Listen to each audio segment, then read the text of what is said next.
핵심 키워드 뽑기, 내용 요약을 잘하는 방법에 대해서 이야기 나눌게요. 우선 정리하기. 요약을 할 때 일부러 발췌하는 게 아니라 전체 그림을 담은, 그러니까 압축한다는 마음으로 요약본을 만든다는 생각을 해보세요. 그리고 내가 딱 꽂히는 부분 외에 전반적으로 어떤 내용에 어떤 형식을 갖추고 있는지, 어떤 전략을 쓰는지 이런 요소들을 고려하면 내가 전반적으로 어떻게 이 글을 요약해야 될지에 대한 그림이 더 잘 그려집니다.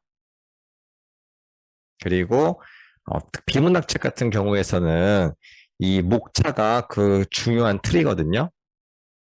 그 바탕으로 목차를 중심으로 요약하면 기본 틀을 내가 가져오는 안정적인 방식이 될 수 있고요. 목차가 없는 뭐 칼럼이나 이런 짧은 글에서는 기본 텍스트에서의 문단, 단락 이런 것 바탕으로 의미 파악을 하시면 좋아요. 요즘은 짧은 그 아티클 같은 거에서도 소제목을 잘 활용하거든요. 이런 부분들도 중요한 힌트가 될 수 있습니다. 이걸 바탕으로 내용 요약을 할 수 있어요. 그리고 내가 이 요약한 내용, 정리한 내용을 다른 사람에게 설명한다는 전제를 가지고 하시면 도움이 되게 많이 돼요. 뭐 실제로 설명을 할 수도 있고 안 할 수도 있지만 어차피 저는 전반적으로 글을 다 읽었어요. 그러니까 나는 다 아는 상태이기 때문에 요약을 대충 할 수가 있어요. 그러니까 그냥 일부 내 기억의 저장소로만. 그러면 정말 깔끔하고 객관적인 요약이 안 되거든요. 굉장히 나의 주관적인 요약이 되어버려요. 근데 다른 사람에게 설명한다 라고 하는 부분이 나를 객관적으로 그 전체를 보고 이 저자의 시선에 담은 그런 깔끔한 요약을 할 수 있게끔 자극을 줍니다. 그래서 저는 약간 이 독해 수업을 하고 이 코칭을 할 때 이런 단계를 거쳐요. 기본 책의 제목 플러스 이런 부제, 목차, 그리고 출판사 소개글 이런 것도 다 포함되는 거예요. 크게 도서명이라고 하는 것은 우리에게 주는 중요한 힌트입니다. 내용에 대한 짐작을 어느 정도 할 수 있는 요소들인데 이런 것들도 요약, 정리에 중요한 기준이 되고요. 그리고 줄거리를 한번 정리해보고 그다음에 키워드, 넓은 키워드와 그 위에 더 세부적인 키워드 이렇게 나누어서 계속 이제 큰 그림부터 잘게 조금씩 쪼개보는 그런 연습을 해요. 처음부터 바로 세부 키워드 넘어가면 안 돼요.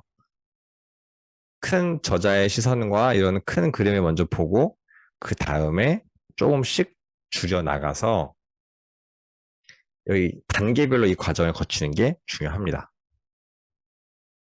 그래서 그러니까 스스로 편하게 리뷰 쓰고 편하게 내 감상을 짤막짤막하게 나눌 때는 그냥 바로 이렇게 가는 게 되게 효율적으로 보이거든요. 그런데 내가 어떤 보고서를 쓴다. 이 내용을 잘 모르는 사람한테 보고한다. 다른 사람이 본다. 이런 생각을 갖게 되면은 조금은 더 나는 이미 알지만 상대방은 나와 다를 거야. 라는 객관적인 시선을 가지고 글을 정리하게 됩니다. 그러면 나의 주관적 판단은 그 다음 영역이고 우선은 전달을 잘 해보자 라는 그런 태도를 갖게 돼요. 그래서 이게 은근히 어렵고 중요합니다. 그래서 저는 항상 객관과 주관의 분리라고 이야기하는데 이게 잘 되어야지 우리가 책을 읽을 때마다 그 책 자체에 대한 정수를 뽑기도 좋고 그리고 내 상황에 맞게 적절하게 적용을 할 수도 있어요. 무조건 적용하는 게 아니라 살짝 거리를 뒀기 때문에 거리가 객관과 주관 사이를 더 조화롭게 만들어 줍니다. 그래서 뭐 여러 가지 텍스트가 있지만 가장 구조적인 틀이 잘 잡힌 게 논문이기 때문에 논문의 바탕으로 한번 예를 들어서 볼게요. 딱 이 논문을 정리한다 라고 봤을 때 이 논문은 제목부터 큰 힌트가 있어요. 항상 책의 제목이나 부제를 잘 보시는 게 중요해요. 우선 성인이라는 키워드, 북클럽. 학생 대상 북클럽이 아니라 성인 대상으로 하는 북클럽이란 주제를 가지고 있고 이것을 SNS를 활용해서 운영을 했구나. 그리고 이거는 방식이 사례 연구 방식이구나. 누가 한 거지? 이승화라는 사람이 했는데 독서 교육 공부한 사람이구나. 여기에서 많은 정보를 얻을 수가 있습니다. 그래서 우리가 책을 볼 때도 작가가 어떤 걸 연구한 사람이냐에 따라서 결이 달라지기도 하고요. 요즘 제목 장사가 좀 많긴 한데 그럴 때 이제 부제목 그리고 이 띠지나 이런 데 보면 한 줄, 두 줄씩 나름의 마케팅 용어긴 하지만 어떤 키워드 내세우는 것들이 있거든요. 이런 말을 하고 싶어 하는구나. 이런 메시지를 내세우는구나. 라는 것도 힌트가 됩니다. 그리고 목차를 통해서 이런 상위 개념과 이 상위 개념에 묶인 하위 개념, 상위 개념, 하위 개념, 상위 개념, 하위 개념 이런 틀을 우리가 볼 수 있고 이 틀 안에서 비슷한 것끼리 묶는 유목화 그리고 이게 1장, 2장, 3장, 4장이라고 했을 때 2장과 3장의 순서가 바뀌면 어떨까? 어떤 흐름으로 독자가 읽으면 좋을까? 이런 고민 되게 많이 하거든요. 그 순서, 플로우, 흐름의 전략도 우리가 파악할 수 있어요. 이건 여러분이 글쓰기 할 때 도움이 되게 많이 돼요.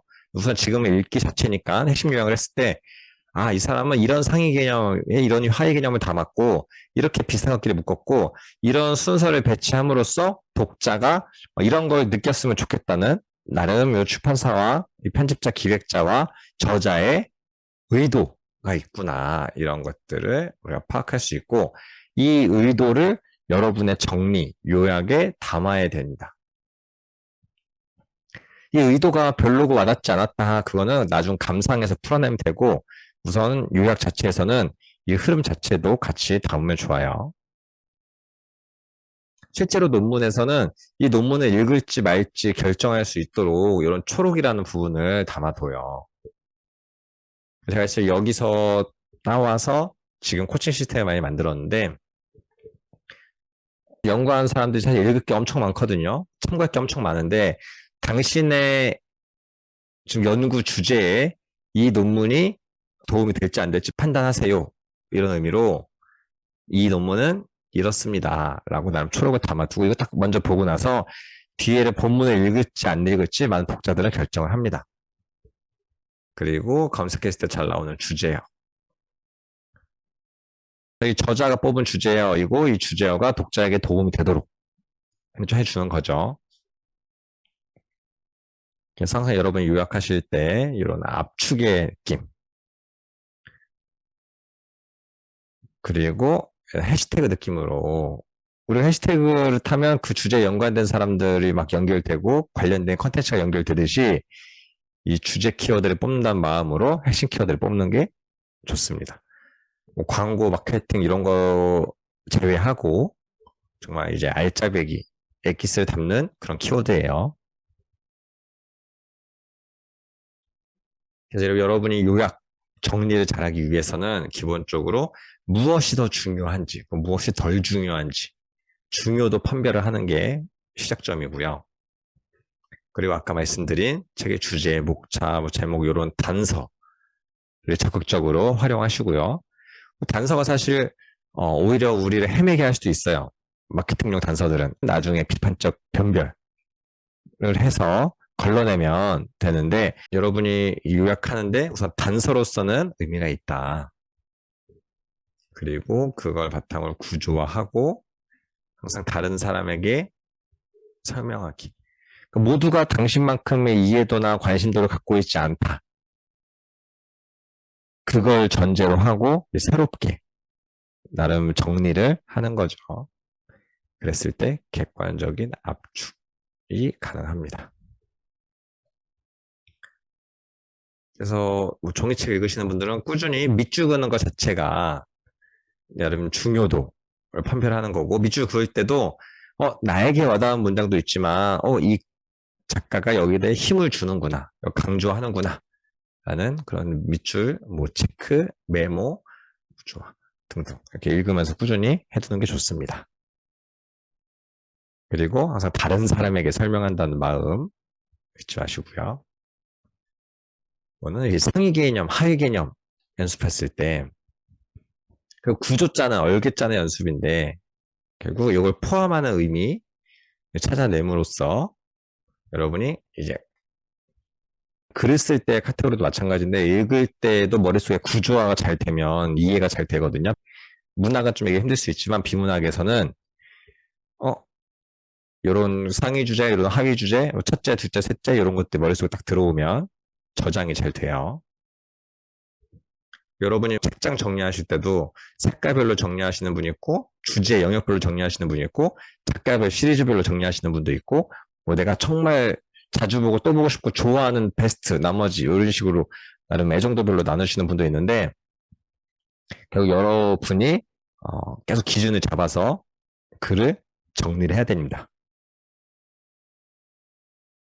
저 같은 경우는 이제 블로그의 카테고리 이런 것도, 이게 결국 여기가 상위 주제, 하위 주제 이런 거거든요. 상위 주제, 하위 주제 뭐 이런 것들. 저는 책 리뷰에서도 이런 나름 주제 중심으로 이렇게 나름 분류를 하기도 합니다. 그냥 계속 나름의 카테고리를 세워나가는 연습을 하는 거예요. 이런 연습이 여러분이 글을 읽고 요약할 때도 도움이 많이 됩니다.